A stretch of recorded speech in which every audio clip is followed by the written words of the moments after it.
The true story. इस दुनिया में बहुत सी मिस्ट्रीज हैं और इंसान ज्यादातर जिंदगी उन मिस्ट्रीज को समझने में बिता देते हैं। ऐसी ही एक मिस्ट्री है कि आखिर मरने के बाद हमारे अपने जाते कहां हैं? क्या किसी और दुनिया में? कहते हैं कि इंसान चाहे तो मरे हुए लोगों से भी बात कर सकता है, उन्हें उनकी दुनिया से इस दुनिया में भी बुला सकता है। पर क्या हो अगर किसी अपने की जगह कोई शैतानी शक्ति, कोई ईविल हमारे साथ जुड़ जाए? कुछ ऐसी ही कहानी है स्टेफनी की, जिसकी सच्ची कहानी के ऊपर वेरोनिका नाम की एक हॉरर फिल्म भी बनी है। आइए सुनते हैं वो कहानी आखिरकार क्या है। स्टेफनी अपने पेरेंट्स के साथ स्पेन की कैपिटल मैड्रिड में रहती थी। वो अपने पेरेंट्स की इकलौती बेटी थी, इसलिए वो उससे बहुत ज्यादा प्यार करते थे। पर स्टेफनी के दोनों ही पेरेंट्स वर्किंग थे। कभी कभी उन्हें रात को आने में बहुत देर हो जाती थी। इसके चलते वो स्टेफनी की देखभाल के लिए सिस्टर पैमेला की मदद लेते थे। सिस्टर पैमेला बचपन से ही स्टेफनी को जानती थी और स्टेफनी का मन भी सिस्टर पैमेला के साथ लग जाता था। इसलिए स्टेफनी के पेरेंट्स उसे बिना किसी टेंशन के सिस्टर पैमेला के साथ छोड़ देते थे। स्टेफनी की बेस्ट फ्रेंड का नाम एंजेला था। कुछ ही समय पहले एंजेला के बहुत अच्छे दोस्त माइकल की एक रोड एक्सीडेंट में मौत हो गई थी। उसकी मौत के बाद एंजेला चुपचाप ही रहा करती थी। स्टेफनी ने एंजेला का मन बहलाने के लिए एक बार उसे अपने घर नाइट स्टे के लिए इनवाइट किया। उस दिन स्टेफनी के पेरेंट्स को ऑफिस में देर तक रुकना पड़ा था, इसलिए उन्होंने सिस्टर पैमेला को रात में बच्चों के पास भेज दिया था। अब घर में स्टेफनी और एंजेला बातें कर रहे थे और सिस्टर पैमेला घर के गार्डन में ईयरफोन्स लगाकर वॉक कर रही थी। स्टेफनी एंजेला से बात करने की कोशिश कर रही थी, पर एंजेला ज्यादा कुछ बोल नहीं रही थी। फिर जैसे ही सिस्टर पैमेला घर से बाहर की तरफ गईं, एंजेला की आंखें एकदम से चमक उठी। उसने स्टेफनी से कहा कि ये रात उसके लिए बहुत स्पेशल है, क्योंकि उस रात वो उससे बात करने वाले थे। स्टेफनी थोड़ी कंफ्यूज्ड हो गई और इस कंफ्यूजन में स्टेफनी ने एंजेला से पूछा कि वो किससे बात करने के लिए कह रही है। तभी एंजेला ने अपने बैग से एक लकड़ी का बोर्ड निकाला और उसे टेबल पर रखा और स्टेफनी से कहा, माइकल से। स्टेफनी को अभी भी कुछ समझ नहीं आ रहा था, क्योंकि माइकल कुछ ही समय पहले गुजर चुका था। आखिर उससे बात कैसे हो सकती थी? तभी एंजेला ने उस लकड़ी के बोर्ड पर एक कपड़ा मारा और उस जमी धूल के नीचे से एक उइजा बोर्ड बाहर निकाला। एंजेला ने स्टेफनी को समझाया कि वो लोग एक उइजा बोर्ड की मदद से स्पिरिट वर्ल्ड से एक कनेक्शन बना सकते हैं और मरे हुए लोगों से बात भी कर सकते हैं। स्टेफनी को यह सब थोड़ा अजीब लग रहा था, पर उसने कई महीनों से एंजेला को इतना एक्साइटेड नहीं देखा था और इसी के चलते उसने एंजेला का साथ देने का सोच लिया। और शायद यही स्टेफनी की सबसे बड़ी गलती थी। कमरे की लाइट्स डिम करके वो दोनों उस उइजा बोर्ड पर अपने हाथ रखकर बैठ गए। एंजेला कुछ धीमी आवाज में बोलने लगी और फिर एकदम से एक अजीब सा सन्नाटा हो गया। एक ऐसी शांति जो शोर से भी ज्यादा तंग कर दे। तभी एंजेला छत की तरफ देखकर बोली, माइकल, माइकल, क्या तुम यहीं हो?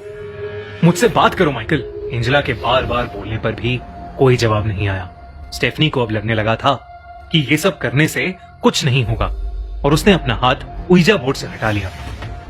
लेकिन जैसे ही स्टेफनी ने अपना हाथ उस उइजा बोर्ड से हटाया, उसी वक्त पूरे कमरे की खिड़की दरवाजे बजने लगे। तेज हवाएं चलने लगी और एक भयानक आवाज पूरे कमरे में गूंजने लगी। अंदर ऐसी हलचल देखकर सिस्टर पैमेला दौड़कर अंदर आई और जब उन्होंने वो उइजा बोर्ड वहां पड़ा हुआ देखा तो उनकी हालत ही खराब हो गई। उन्होंने तुरंत ही उस बोर्ड को उठाया और घर से बाहर ले जाकर कुल्हाड़ी से उसके टुकड़े टुकड़े कर दिए।